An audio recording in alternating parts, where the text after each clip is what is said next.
In professional sports, a franchise player is an athlete who is not simply the best player on their team, but one that the team can build their franchise around for the foreseeable future.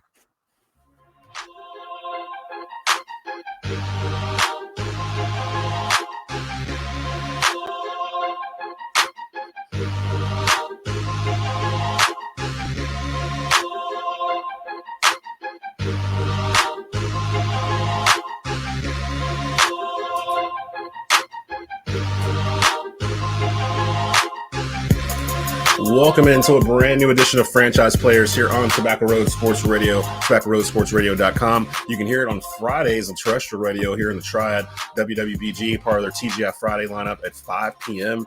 That's 1470 a.m. out in Greensboro. If you miss it there, you can catch it in Winston-Salem on WTOB, 980 a.m., 96.7 FM at 6 o'clock every Friday afternoon. Of course, you can catch the video here at TobaccoRoadSportsRadio.com on Thursdays. Loaded show today from WRLL. Chris Lee in the house, part of the Panthers Playbook podcast with Dennis Cox. He's going to come in, give us a little news and notes on the Panthers, his thoughts on all the free agency pickups that they had while we were off last week. And then North Carolina Sports Network's David Glenn will be in the house. Normally we have him in the sports buffet, but Clemson suing the ACC. What better person to ask what the hell are they doing than David Glenn? So DG's been on top of this since it all began. Of course, you know, David, who's a former practicing lawyer. He knows the ins and outs of who's in the right and who's the wrong here. So stick around for that.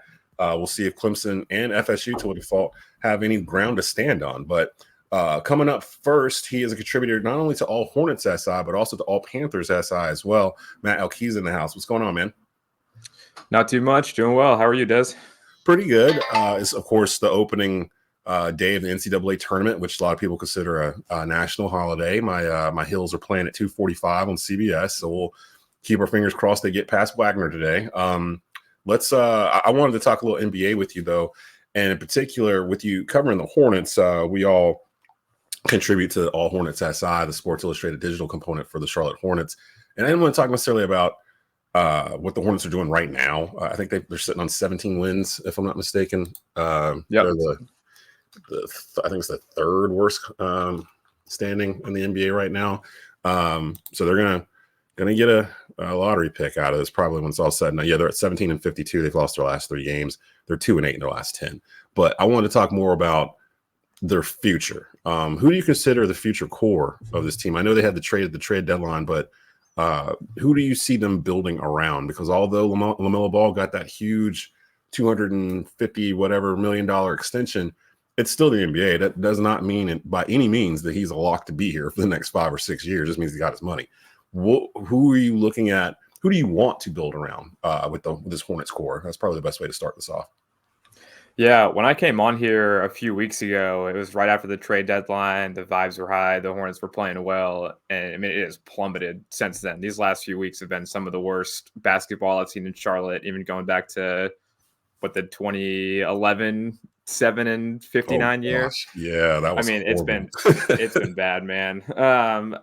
We talk about the future core. It's easy for us to put guys like LaMelo Ball and Mark Williams in that, but we haven't seen them play basketball together since November at this point. I mean, it's so hard to count on those two guys when you can't count on them playing 4 months out of the year. So, I mean, really, I want to say that it's LaMelo Ball, it's Brandon Miller, it's Mark Williams, and those three are the guys that the Hornets are going to build around long term. And then you add a lottery pick into that mix this offseason, and you've got something going there. But we have not seen enough LaMelo Ball and Mark Williams this year for me to really count on them being a part of the future core. So on one hand, I want to say it's those three guys plus a lottery pick, and you've got something going. But then on the other hand, all we've really seen this year is Brandon Miller, and we don't know what we have in LaMelo Ball and Mark Williams at this point. We know we have in LaMelo. He's the youngest all-star in league history. He's a great player when he's on the floor, but ankle injuries have decimated players' careers for decades now, and if this keeps happening to him, it's hard to count on him long term. He's kind of in that same spot that Steph Curry was in early in his career, where he kept having the ankle injuries and nobody knew what he was going to really turn into. And I don't know what Steph did to correct all that, because he hadn't really had that same issue going forward. He still rolls his ankle here and there, but back then it was like every third game he was rolling his ankle and he was out for like weeks or whatever.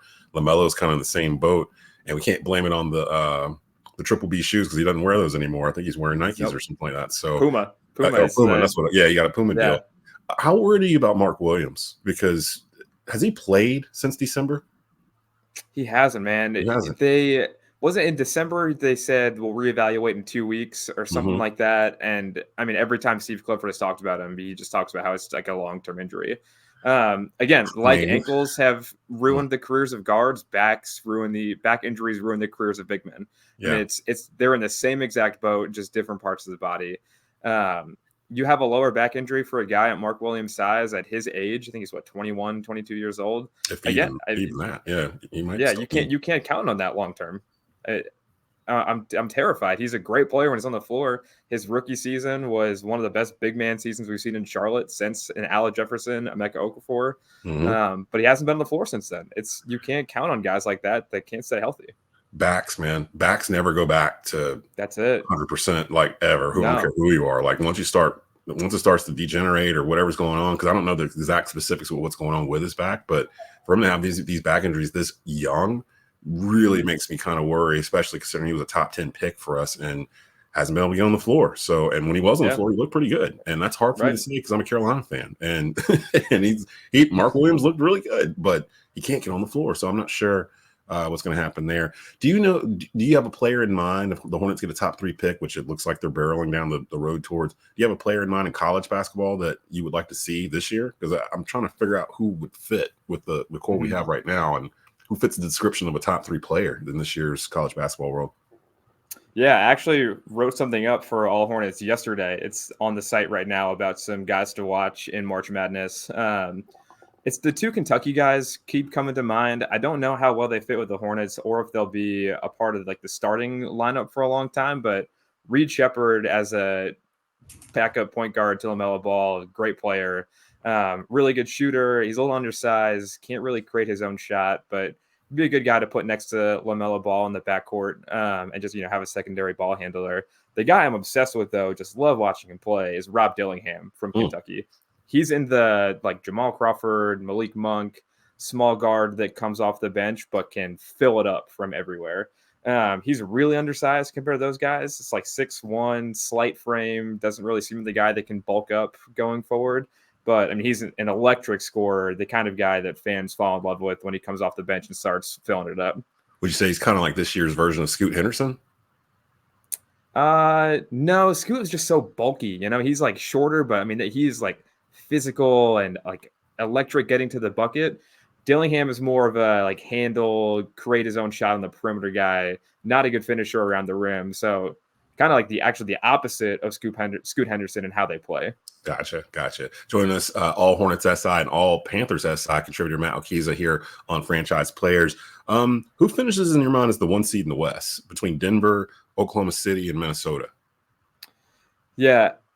Oklahoma City has a half-game lead over Denver right now, but I'm not gonna bet against the defending champs. I mean, I think Denver, the teams like Denver, they got all those veteran guys. They won the championship last year. They don't take December, January, February as seriously. They take some nights off. I think this is about the time where they'll lock in and go on just a crazy winning streak to really get themselves ready for playoff time. So I'm not betting against the defending champs. You got to take the Nuggets in this race. Yeah, as you can see, the Western Conference standings right there, the top 3, the Thunder, 48-20, the Nuggets and the Timberwolves.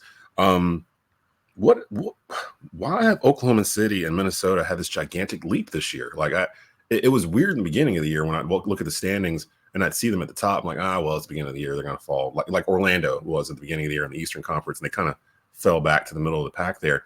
But the Thunder and the T-Wolves have been playing at this level pretty much all year. Now, I know the Timberwolves, so is here. They're 5-5 in their last 10 games. They just lost their last one. But the Thunder are trucking along here, 7-3 in their last 10. They're on a 3-game win streak. They're 31-15 in conference games. What did they do that's so different from what Charlotte did in terms of building these teams? Because Oklahoma City, technically, in my mind, they feel younger than the Hornets are. Yeah, it's just the natural progression of what you expect for a team like that, right? Like, I think both those teams were in the play-in last year, and they got a lot of young guys. SGA is 25. Chet Holmgren playing this year for the first time. He's only 21. Both Jalen Williams, 22, 21. I mean, all the core players for the Thunder are back from last year that made a run to the play-in. It's just a natural progression of what you expect for a young team. Maybe not naturally for them to go from play-in to 1 seed in the West, and I think that's SGA's MVP case really kind of hinges on that development. Yeah. But I mean, they're just doing what young teams that are loaded with talent are supposed to do. There was that big Anthony Edwards versus LaMelo Ball debate for years, but I don't know anybody personally who would take LaMelo Ball in that debate right now. I mean, you've seen the leap that Anthony Edwards has made to top 15, top 10 player in the NBA right now. Yeah. It's the difference between the Thunder and the Wolves and the Hornets is their young guys continue to develop. The Thunder and the Wolves continue to hit on guys like outside of the lottery that impact winning. Charlotte hasn't done that. I mean, we think they hit on Mark Williams, hasn't played. The 2021 draft, James Bouknight, Kai Jones already off the team within 2.5 years. Incredible. I mean, it's just winning organizations, right? I mean, they're hitting on their draft picks. They're developing the guys that need to get developed. They've got their stars playing like stars and leading their team. So it's really everything that the Hornets don't do as an organization. Those teams are doing it. So what player or coach going into these NBA playoffs do you feel like has the most to prove as we go into this year's playoffs? Yeah, it's Zion Williamson, and that's an easy one for me. New Orleans is playing really good basketball, 8-2 in their last 10, sitting at 5th in the West, game behind the Clippers for home court advantage in the first round. I mean, I've always been a huge Zion fan. I'm with you. I'm a Carolina fan, Tar Heel fan. So hated when Zion was at Duke, but same. But I would watch him anyway. Yeah. Yeah, I mean, he's just electric. And since the end of the play-in tournament, I mean, he's lost like 20 or 30 pounds. I read the other day. He had a sick alley-oop dunk the other day that looked like 19-year-old Zion flying again. So if he comes into the playoffs playing like he has been right now, I think he's going to put the league on notice and just say, heck, I'm back. Like y'all forgot about me, number 1 pick a couple of years ago, billed to be the next superstar in the league. He's playing like that right now, but because it's New Orleans, because they're still kind of like a middle tier West team, people aren't really paying attention to it like they should. But they've got a solid team top to bottom, and Zion is the leader of that. And I think he's going to have a playoff run that kind of reminds people of who he was a couple of years ago. Yeah, it's kind of crazy. People do forget that Zion was the number 1 overall pick coming out at 2019 college basketball season, and really just injuries and him not being on the court. It kind of, out of sight, out of mind, really. But you're right. The Pelicans are sitting in the 5 seed right now, and they're only a game behind the Clippers for the 4 seed. So they can actually host an opening round playoff series if they can catch them. That's a good one, though. I didn't even think about Zion. I was thinking about other players, but that's actually a really good one. And then finally, who's your favorite in your mind as we stand today to win the NBA title? Yeah, I mean, statistically, it's Boston. They have the best net rating in the league, by far the best record in the league. So, I mean, on paper, it's the Celtics. But like I said earlier about the race in the West, I'm not picking against Denver until somebody beats them. We've seen this exact version of Boston so many times where they have the best record in the league. Jason Tatum is playing like a superstar. Jaylen Brown is filling it up. And then playoff time comes and they get upset by the 8 seed Heat in the Eastern Conference Finals, or they lose in 6 games to the Warriors in the finals. I mean, Boston is it's kind of just like Denver, but on the opposite end. I'm not picking against Denver until I see them get beat. I can't pick Boston until I see them win it, Like they're a paper tiger every year in the playoffs, and I'm not picking anybody other than the Nuggets. They still have the best player in the league. They've got one of the best rosters in the league, a great head coach in Mike Malone. I can't pick against them. Yeah, I kind of agree there too. That's kind of Denver's to lose. Jokic just amazes me every time. I was in denial for so long that he was as good as he was, and then I think it was last year, the run last year to the championship. I was just like, man, you can't really guard this dude. Like he's like a refrigerator that can shoot threes. It's crazy, but I agree with the Boston assessment.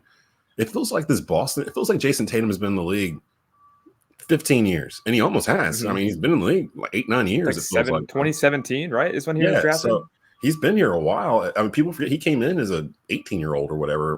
One year at Duke, and then came in, and it feels like Boston.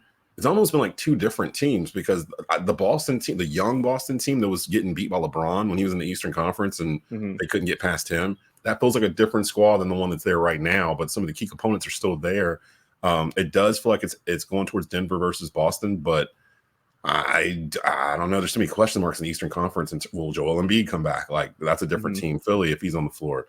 And in the West, the play-in looks nuts because you're gonna have the Warriors and the Lakers probably in there. So you're gonna have the play-in games probably have more viewers than some of these first round matchups. Yeah, I mean, right now it's Dallas, Phoenix, the Lakers, and the Warriors. I mean, you got Luka, you got KD, Devin Booker, LeBron, Steph. I mean, it's loaded in the play-in in the West. Ridiculous. So we might get a Steph versus LeBron one game, winner takes all. Well, winner moves on to the next round type situation. So we'll keep an eye on that. But again, there's about I'd say there's 2 weeks.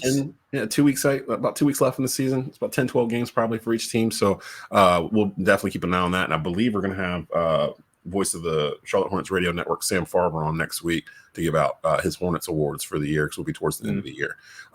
Follow Matt on Twitter. I didn't get your handle. What's your handle again for Twitter?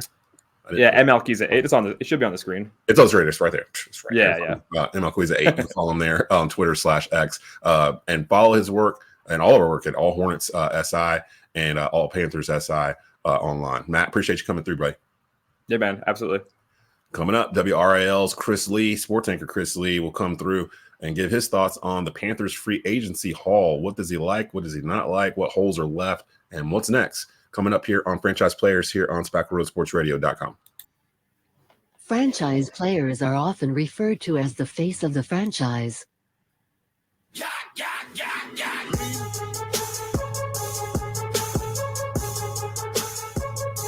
Chris Lee got pulled away due to the NCAA tournament, so I had to call in a pitch hitter from the four-man rush. Kevin Avery in the house. Talking about Carolina Panthers real quick. David Glenn will be in shortly. What's going on, Kev?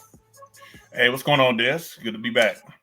I had a segment set up with Chris. He, of course, hosts Panther Playbook with Dennis Cox, their weekly Panther podcast, and basically just some questions about the Panthers free agency and your thoughts on what they've done so far, because I wasn't expecting to feel this good about what they've done so far. Like I feel actually okay. Like I'm not about to jump off the ledge like I was at the end of the season.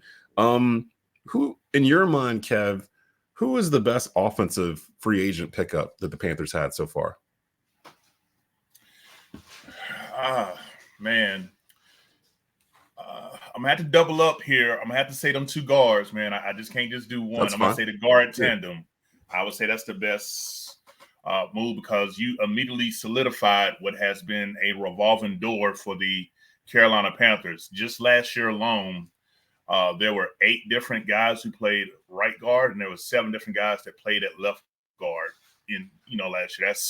That's a lot of turnstiles, for such an important position. It doesn't matter if you're running gap, if you're running zone. That's a lot of in and out plug and play. So the signing of Damian Lewis and Robert Hunt will, I feel like, finally solidify that interior part of the offensive line that has been pretty much in flux for many last several seasons. So. And the cool part about these guys, even though they're, quote, big and massive in size, these guys actually fit more of the wide zone scheme that our Panthers head coach, Dave Canales, likes to run. Now, me, before studying the background of where Hunt and Lewis came from, I'm thinking, oh, shoot, we got big boys. We're going to go power, gap, things of that nature. But these guys are capable of running that scheme. I just remember that Canales said he would adapt his talent to fit the nature of his scheme rather to the talent of the players that he have. So I just think that this allows us to have that type of flexibility to keep Bryce Young with a clearer pocket, particularly up the middle. He showed he can get on the outside and scoot a little bit, buy himself some time, but that immediate pressure right up the A and B gaps, I think just really got really solid for him. Because if you remember with the Saints, they did the same thing when they got Drew Brees. They invested heavily at the guard positions. They had Pro Bowl guards there for many, many years that allowed a 6-foot Drew Brees to pretty much have a clear path to dot up everybody that they face. So I think that we're trying to go along that same path. Now, what about on the defensive side of the ball? Because we saw massive departures of brand names that we've come to know and love with the Panthers for years, whether it's Brian Burns or Frankie Louvu or Dante Jackson. And I went through the whole range of emotions of, what are we doing? Did they even let Ejiro know about this? Because they're giving away all the stars were on this team. But then I'm like, well, yeah, but the team was 2-15. And I know they were technically top 5 or whatever in yards allowed defensively, but that wasn't really the case. Like it can be deceiving, basically. So yes, how much did they actually lose? So who's the best defensive pickup that you saw them pick up here? Far as best defensive pickup, I know everybody's still kind of holding out for edge. You know, the edge position, you know, that's obviously the most highly politicized with the trade of Brian Burns. But for me, I like the linebacker that we picked up from Denver. Josie Jewell. Yeah, Josie Jewell. I know I was gonna get tongue-tied on that. Yeah. Again, I had somebody send me some all-22 film clips of him. He gives me a more athletic version of AJ Klein type of vibes. He's someone that can play the run extremely well, and he also is very adequate in pass. It's not like we had to choose one or the other with him.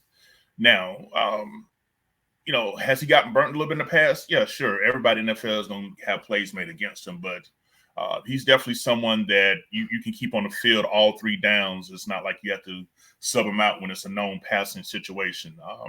It looks like he can cover running backs and tight ends fairly decent. So I just really think that he really has a nose and an IQ for the ball. Look like he does well diagnosing plays. Kind of surprised Denver let him go. Yeah. For whatever reason. He definitely, you know, from the little bit of film I've seen on him, is definitely someone that's like was a stalwart for that defense.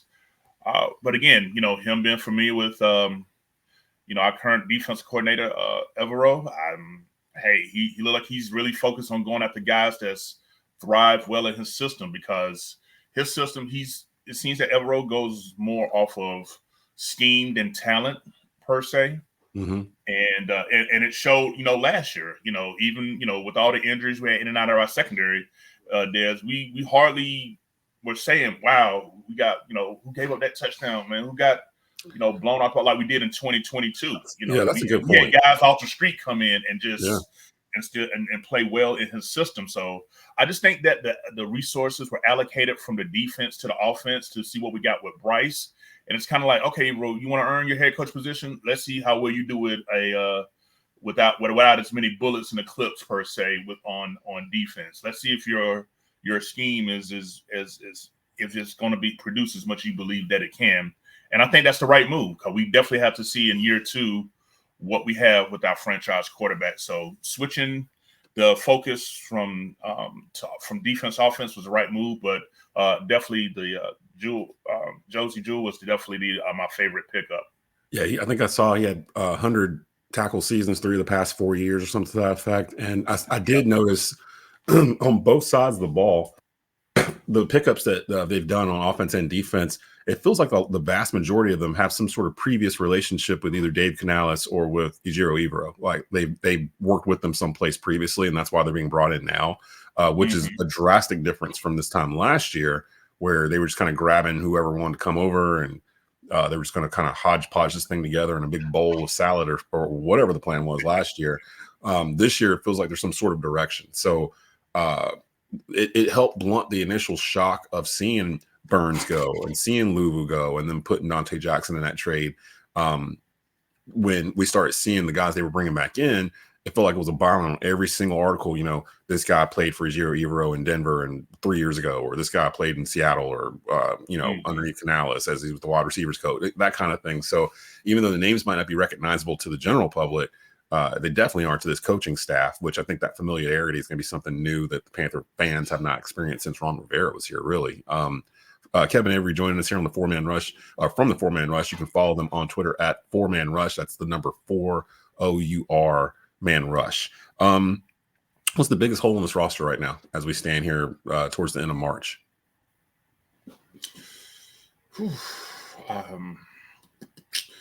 Obviously, easy answer would be outside linebacker, edge rusher. I think that would be the easiest, because I was about to ask you, like, what were your feelings or inclinations on the possibility of signing Jadeveon Clowney. Now, he's known to take his time during the free agency period and, very thorough. So not hearing anything from him lately is not really too concerning from me. But I think that's the most obvious. But also another position I want to throw out there, just for conversation's sake, because I did a tweet on this. Still would be wide receiver, even with the additions of Deontay Johnson. When you look at the Panthers' current wide receiver roster, only Mingo is under contract after this season. Pretty much everybody, and well, Thielen is under contract, but Thielen's about to be 34. Yeah. Everybody else is either camp body names, has just been re-signed, or like if we're really looking to build that chemistry with Bryce Young, seems like it's just Mingo, Thielen, and a bunch of thoughts and prayers on the rest of the roster outside of Deontay Johnson. So I think that that's something that's got to be focused. I've been a fan of us double dipping in the draft for that position, but that's just me. But yeah, I was just thinking about what you thought about the possibility of Jadeveon Clowney coming to the team. I don't know, because on one hand, I know he's from Rock Hill. He's as much of a hometown boy as you're going to ever get coming in, and I almost feel like if it was 5 years ago, yeah. But the free agents they brought in, they're all under the age of 30. So it's like, I don't know if he fits like what they're doing.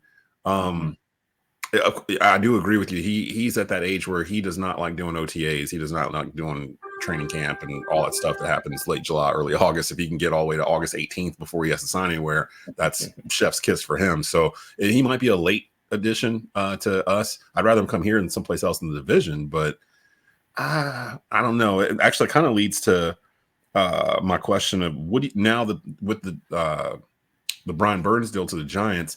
Now all of a sudden Carolina went from not having a first round pick to now having 2 picks in the top 40 picks of the draft. That's how I look at it anyway. They have 2 of the top 40 picks in the draft, number 33 and number 39.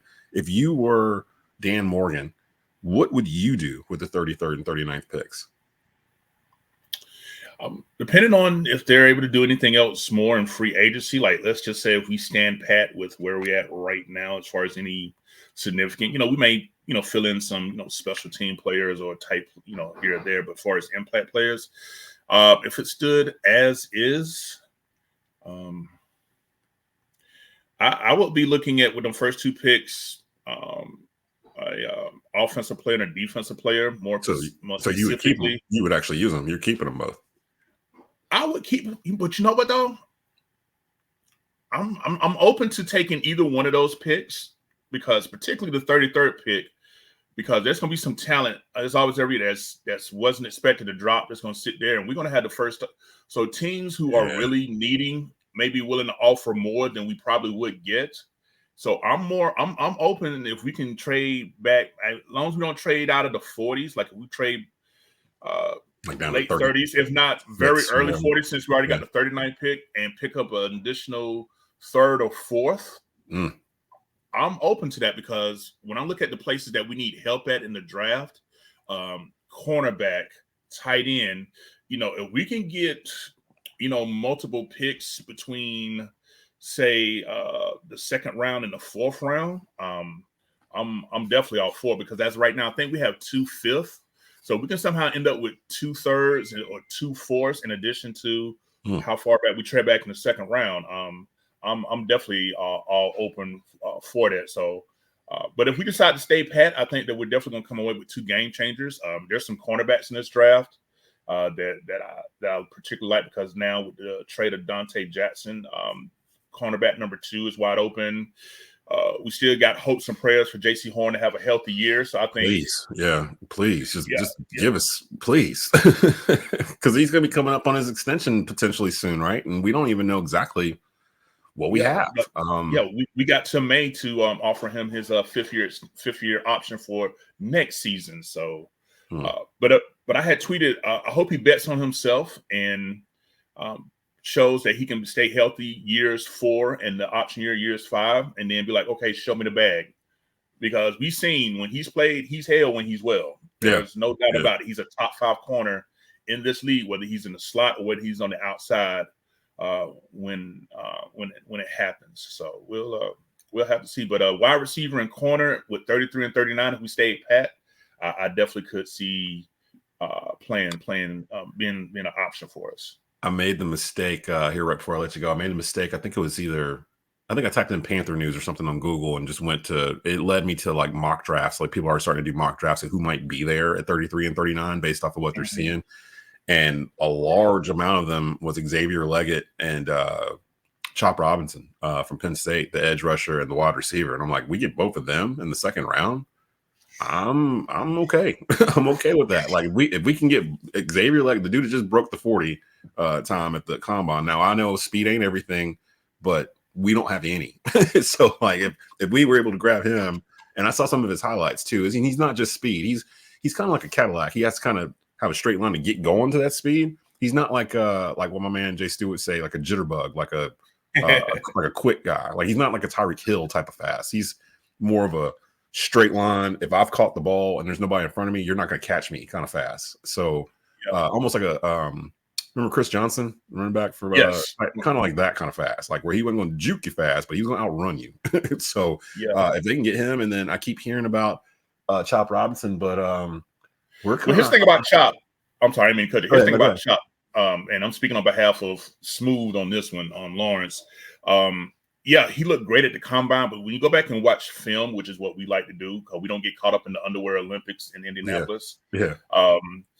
He really doesn't have a whole lot of, quote, pass rush moves per se. You know what I'm saying? Like you're not gonna be able to just run around. He did a lot of running around, and it's like he looked shiny at the combine, but when you go back and watch the film, that stuff he got away with in college is not going to fly. So I get the hype, like I said, but he's not a player that I would take that high per se. Now, if he's down a little bit, then might be worth. But there's more guys with more polished moves who may not be got the quote combine height that's out there that we could look at outside of him. Just sharing some knowledge. I know you said you had a chance to look at him on film. You just kind of heard. Well, Leggett. Leggett. That's the only one I've really seen. I haven't seen Robinson stuff. His name just keeps popping up. But I'm with you. I would keep one of the second round picks, and I would trade off the other one and get some late second round, third round, whatever. Like move this board, because the one thing we had last year, we were like, the main problem with this team's roster is depth. There's no depth. There's no who's the second guy. Like who's the guy behind? Right. Because when we get to that guy, which we inevitably will, he won't be able to perform the way we need him to. And that's exactly what happened last year with all the injuries. Got to get you out of here. I got David Glenn coming up here in just a bit, but follow Kev and the rest of the 4-man rush. They do excellent work, especially in season. Follow them on Twitter /X, whatever the kids are calling it these days, at 4-man rush. That's the number 4OUR man rush. And you can follow Kev there at 4MR_country Kev. Appreciate you coming on, bro, in such a pinch. Hey, Des, and real quick before we go, I think we should do a Carolina double dip at wide receiver. We'll get Leggett from South Carolina and Tez Walker from North Carolina. I call that the Bojangles 2-piece in a biscuit special. Yes, sir. Yes, sir. Now you're cooking. And Bryce can actually have time to throw it. I love it. Think about it. I said it here first, the 2-piece special. I'm gonna clip that too, because we're gonna bring that back in March when they actually pull that off. So appreciate you coming through, Kev. Coming up, take it easy, bro.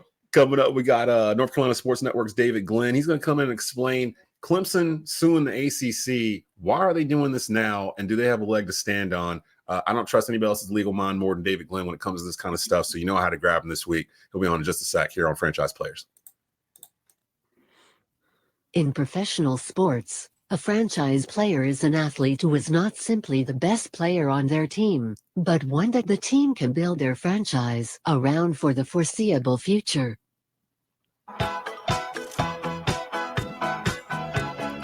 Welcome back to Franchise Players here on Tobacco Road Sports Radio, tobaccoroadsportsradio.com, here on WWBG 1470 AM and WTOB 980 AM, 96.7 FM here in Greensboro and Winston-Salem every Friday. You can catch the video every Thursday now on the Tobacco Road Sports Radio YouTube channel. Shout out to all Hornets SI and all Panthers SI contributor Matt Alquiza, who came on a little bit earlier to talk about the NBA. And shout out to the four-man rushes, Kevin Avery, who came in and talked a little bit about the Panthers free agency pickups. Joining us now on his bi-weekly joint through Franchise Players, North Carolina Sports Network's very own David Glenn joining the show. How you doing, DG? I'm doing great, Des. Always good to be with you.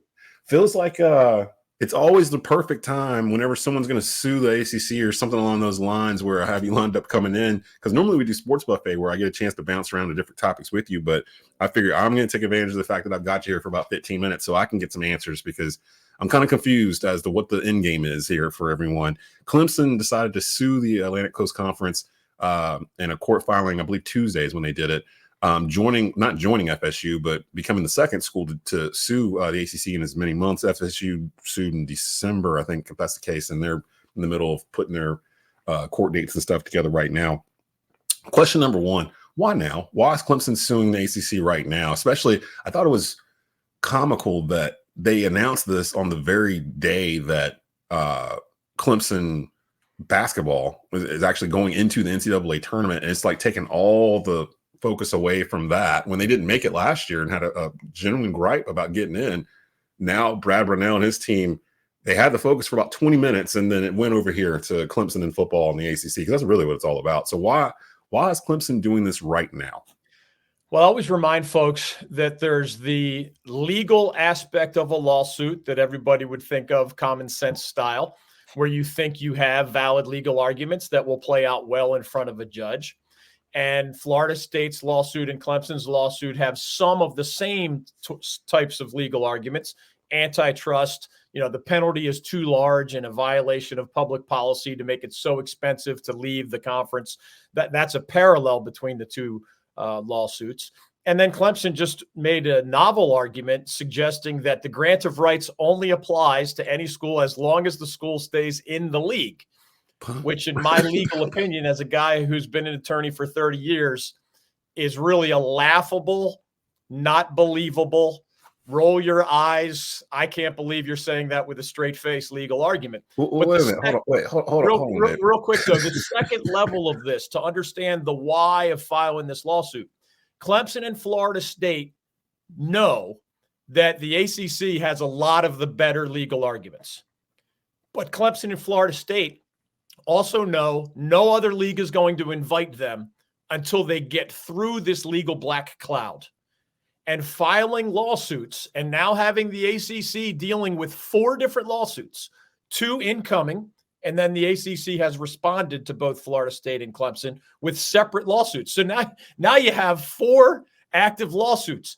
There is something called lawyer fatigue. And Clemson and Florida State believe that either they're going to win on the merits of their arguments, which again, I think is an uphill battle in most cases, or they're going to get to the point where the ACC is tired of paying mega millions of dollars to their attorneys, and the ACC membership at least negotiates down from the $400 to $500 million that it would cost those schools to leave, exit fee plus loss of media rights through the grant of rights. That value is almost $500 million. That's a lot of money, even by today's standards. So I always encourage folks to remember it's not just schools thinking they have some good legal arguments and maybe some laughably bad legal arguments. It's that other practical element where they want to move up the timetable for whatever the solution is going to be, and they want to remove this black cloud so that the SEC or the Big Ten or somebody else can invite them to their leagues. It's almost like, for me, looking from the outside in, it's almost like Florida State and Clemson agreed to sell their houses to the ACC, and the ACC can do whatever they want, rent them out, B&B, whatever. They can do whatever with the houses. They gave them the rights to use the house, basically. They still own the house, but they're not going to get anything that if the ACC does whatever, they're not going to get what they should.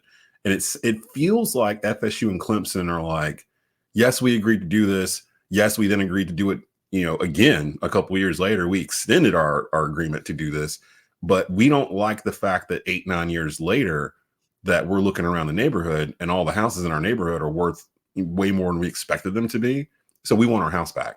Even though we signed this contract saying that you could have this house till 2036, we want it back now. And the reason why we want it back now is because it used to be ours, or it was ours before we signed the deal away to you. Like, is that kind of, that's what it feels like it is. And that, and in my mind, that's dumb. like you can't do that in the real world. So why would they think they could do this here? You signed the agreement, then you double down and signed it again in 2016.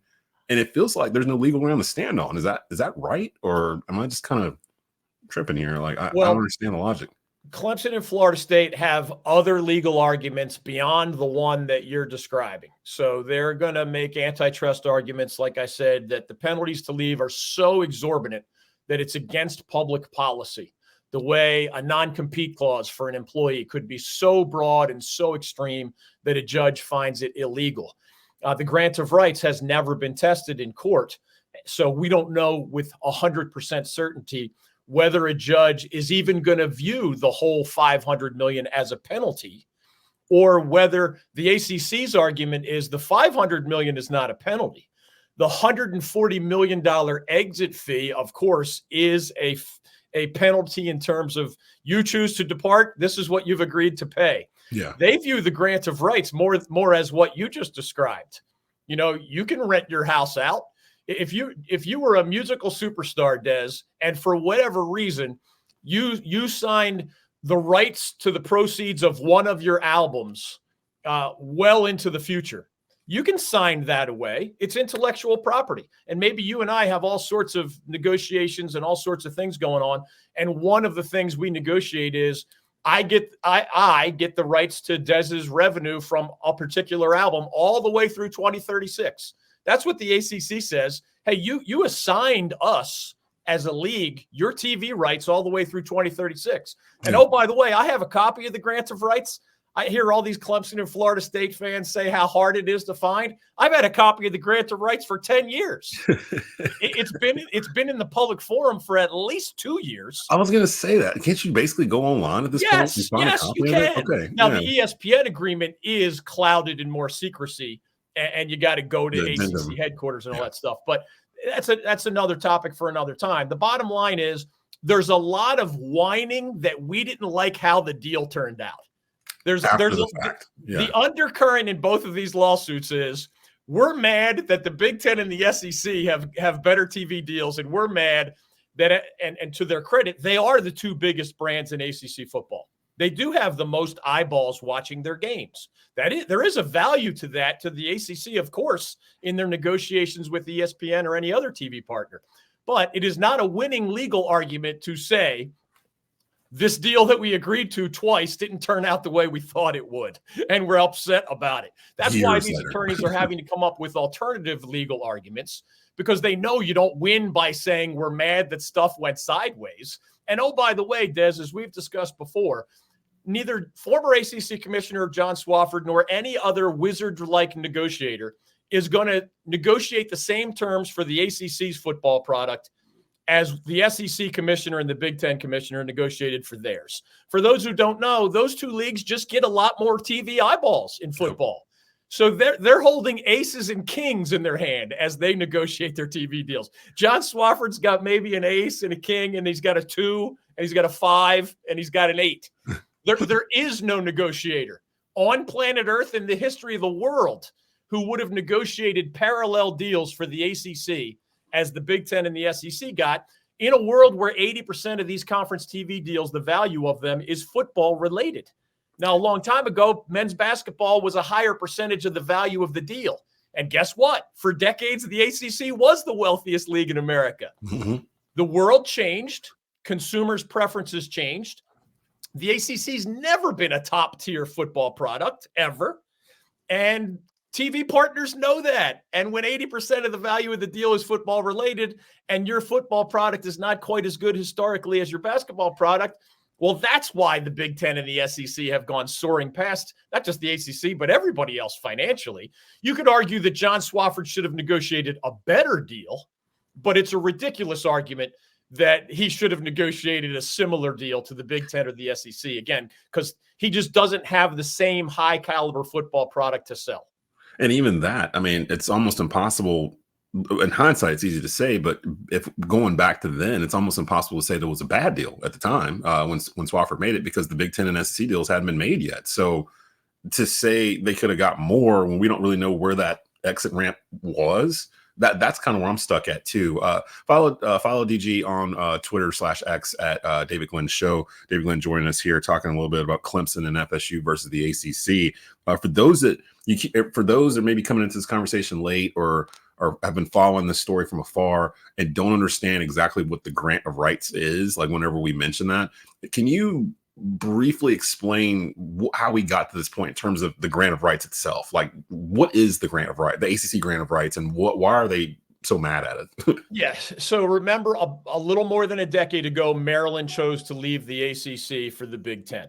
Mm-hmm. They did it for financial reasons. It was an earlier version of the same conversation we're having now. It's just the Terps saw the projections about how the Big Ten and the SEC were going to be so much wealthier over time than the ACC, which again, just 2 decades ago, the ACC was the wealthiest. But you could see 10 years ago that the tides were turning and that these two other leagues were taken off, in part because of the SEC network and the Big Ten network. They were created way before the ACC network, but more because of the popularity of football and the TV eyeballs that those two leagues attract, which are larger in number than what the ACC attracts. Well, in response to Maryland leaving roughly a decade ago, the ACC presidents and athletic directors decided we need to do something to stabilize this conference. It's actually in the ACC's constitution that the commissioner and his aides are supposed to further the fiscal stability of the conference. That's in the Constitution, which of course applies to Florida State and Clemson and everybody else. So John Swofford certainly was furthering the fiscal stability of the ACC by saying, you know what? Maryland's exit fee was in the 50 or so plus million neighborhood. The Terps actually negotiated that down and only paid a settlement of 30 plus million. Oh, wow. But they increased the exit fee. So what was then 50 or so million is now 140 plus million. And then they adopted the grant of rights, which they had seen. The Big 12 did it before the ACC did it.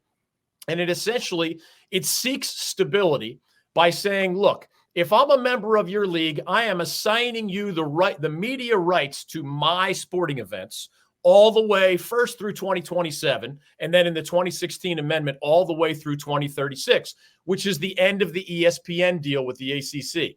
ESPN said, if y'all don't give us some promise, something concrete that shows you're going to be a functional league, well, we're not going to give you more money. We're not going to promise to create the ACC network by a certain date. So the grant of rights was something that the ESPN folks said they wanted to see, having already seen it in the Big 12. And all of the existing ACC members, their university presidents, I have the copy, right? About 15 pages of the grant of rights is a single page for each university representative to just sign. There's the Florida State page, the Clemson page, the UNC page. Like that's 15 pages of it. And then the rest of it is not too long. But they all say, we assign to you, like I was giving you with your recording contract. Yeah. I am assigning you the intellectual property rights to my school's games all the way through 2036. Now, is that a long time? Yes. Is it a longer commitment than any other league's teams have ever made? Yes. And Florida State and Clemson, to me, one of their most compelling arguments is basically saying, hey, between the 140 million plus exit fee and the loss of $400+ million in the value of our TV rights, that makes it really expensive to leave. Isn't that an anti-competitive end result? That I think judges will listen to. Clemson's argument this week that, the grant of rights only applies to us as long as we feel like staying. Yeah. What? There would have been no need for the grant of rights. That's where I was. If that's what the rules already were that before the grant of rights. So you'd have to pretend. And remember, the Clemson president was quoted in 2016 saying, we're excited about how this grant of rights will stabilize the league in the long-term future. You mean to tell me that's what he thought the grant of rights meant in 2016? But lo and behold, in 2020, before he's changed his mind and what he signed 8 years ago really meant something else in a way he has not verbalized, the best we know, at any point in the last 8 years until now. If he wants to go ahead and perjure himself on the stand in a lawsuit by claiming that's what he thought it was in 2016, he better get himself an attorney because there are penalties attached to perjury too. Now, and this all came out right around the same time, or right around the same day, or right after when we haven't even done the 12-team playoff yet in college football. And they've already expanded it again to 14 teams, and they laid out the breakdown of what each. If you make it in and you're from this particular league, this is how much you're going to get for being in the playoff, basically. And the Big Ten and the SEC are getting larger amounts of money than the SEC or the ACC and the Big 12. And it felt like this kind of that was the spark that Clemson was like, all right, we're going to come in too. Because Clemson could have just let FSU kind of be the guinea pig here and just let them do what they were doing and see what happens. Because FSU has never really, in my opinion, they've always felt like an outsider. In the ACC. They've never felt like they were fully in. They've always felt like they've had a foot out the whole time. Clemson's a founding member of the ACC. Yep. Like, this is completely different. Yeah, so it's like if this works and they're trying to do what they're doing and they are able to get the ACC to give them a number, that's the hole that breaks the dam, in my opinion, where now you are going to get North Carolina and Virginia getting poached by the SEC or the Big Ten or whatever's going to happen after the fact. Yeah, think of it. If in the end, after these lawsuits play out, and you're right, I believe Clemson is more interested in just doubling the pressure on the ACC. Again, 4 lawsuits instead of 2 lawsuits, more legal fees. I think they have more confidence in the pressure than they have confidence in some of their legal arguments, one of which I outlined as completely bogus. Moving forward, imagine the 2 scenarios. Let's say a year down the road, everybody's tired of lawyers and everybody says, let's negotiate a settlement, or let's Florida State and Clemson buy back their TV rights, which is all these things are fair game. I mean, the judge is usually encouraging you to figure something out so that he or she doesn't have to go all the way to a verdict. Yeah. In this particular case, if Florida State and Clemson ended up leaving for $400 million each, that's such a big number that I don't think everybody else is going to be rushing to the door. Yeah. If they left, let's say they left for only the exit fee, right? The 140 or so million, but somehow, some way they wiggle out the grant of rights. Again, I don't think that'll happen, but let's pretend that they do. 140 million is not going to stop schools from leaving as long as they have offers from the Big Ten or the SEC. Because over time, those leagues are going to be making $30 million more per school per year. So it would take you, 5 years to pay the $140 million exit fee to make it up financially. And you may have other ways that you're increasing your revenue by leaving as well. So you see the difference. $100 million would be a huge win for Clemson and Florida State. Yeah. But if the negotiated settlement is $400 million each, even in the big money world today, I don't see a whole lot of folks rushing to pay $400 million to get out, because even though you're making more money in that new league, most ACC schools, by the way, have no chance of being invited by the Big Ten or the SEC. No. So we're talking about a smaller number. We don't even know if they want Florida State and Clemson. They're just assuming that they would be wanted if they were available. So right. And they also have been told, we're not even considering you until you get this legal mess cleaned up. And that's another reason for the double lawsuits. Florida State and Clemson aren't even sure what the finish line looks like. They just want to get to the finish line. And they hope it's at a lower dollar amount than a bigger dollar amount. No smart person believes they're going to get out for nothing. Follow him on Twitter at David Glenn Show. This isn't over. If anything, it's just beginning. We'll keep track of this as it goes forward. See if any other schools want to sue them too. So I don't know who else that would be in the ACC at this point, but we'll keep definitely tabs on this story as it develops going forward. Appreciate you coming through, DG. We'll see you in a couple of weeks. It'll be Final Four weekend, if I'm not mistaken, by the time you're back in here. Always fun, Des. Enjoy March Madness. And that's it for franchise players for this week. We'll be back next week here on WWBG 1470 AM, WTOB 980 AM, and TobaccoRoadSportsRadio.com. Go enjoy the tournament. It's Thursday. It's the best day of the year, other than the Super Bowl, in my opinion. So go enjoy that. Tip-off starting at noon. Carolina at 2:45 p.m. and NC State plays at 9:40 p.m. Tonight. So definitely go check them out. For everybody that came through today, Matt Alquiza from All Hornets SI, Kevin Avery from the 4-Man Rush, and David Glenn. This is Desmond Johnson. You've been watching Franchise Players here on TobaccoRoadSportsRadio.com.